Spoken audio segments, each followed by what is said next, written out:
నమస్తే అందరికి. మొన్న ఒక స్టోరీ చెప్పాను చూడండి, కారు డ్రైవర్ అని. డీపీ చూసి మంచి రిచ్ అనుకొని చెప్పేసి అని ప్రేమించి హైదరాబాద్కు వచ్చినాక కారు డ్రైవర్ అని చెప్పేసి నాకు వద్దని వెళ్ళిపోయింది. సో సదరు ఆమెకు భర్త చనిపోయిండు, చిన్నపిల్ల 22 ఏళ్ళు ఉంటది, ఇద్దరు ఆడపిల్లలు కూడా. సో వాడు పెళ్లి చేసుకుంటా అని ఎంత అడిగిండో, అసలు అంత బాధపడ్డాడు. కానీ నా పిల్ల ఒప్పుకోలేదు, కారు డ్రైవర్ అని ఒప్పుకోలేదు.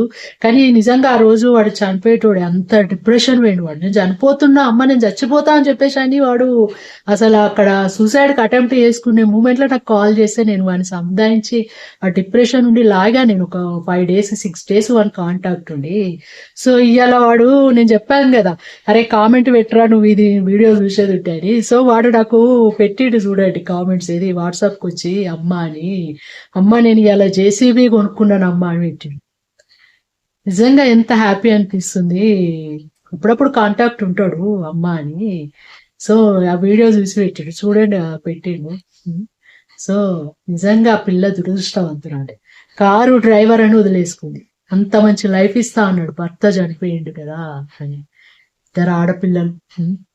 వాడు ఎంత మంచోడు తెలుసా, నిజంగా మంచి వ్యక్తి. నేను 2-3 years నుండి చూస్తున్న, అంత మంచి పిల్లోడు వాడు. సో ఏదే గాని తక్కువ చూపు చూడద్దు మనుషులని.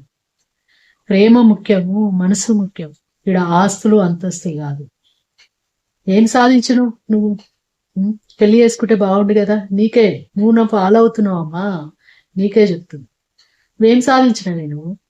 ఇలా వాడు చూడు, జేసీబీ కొనుక్కొని వాడు అంత ఎత్తుకు ఎదిగిండు వాడు.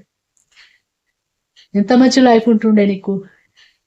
గివ్వే అన్నట్టు ఆలోచన లేకుండా ఈ టూత్ పాలిష్ ఏదే నేను చెప్పాను కదా, పులిహోర రాజాలకు మీరు వాడతారు. మంచి మనసు నుండి మాత్రం మీరు లైక్ చేయరు. మీకు పులిహోర రాజాలే కావాలి, అందుకే లోపల డొల్లా, పైన మాత్రం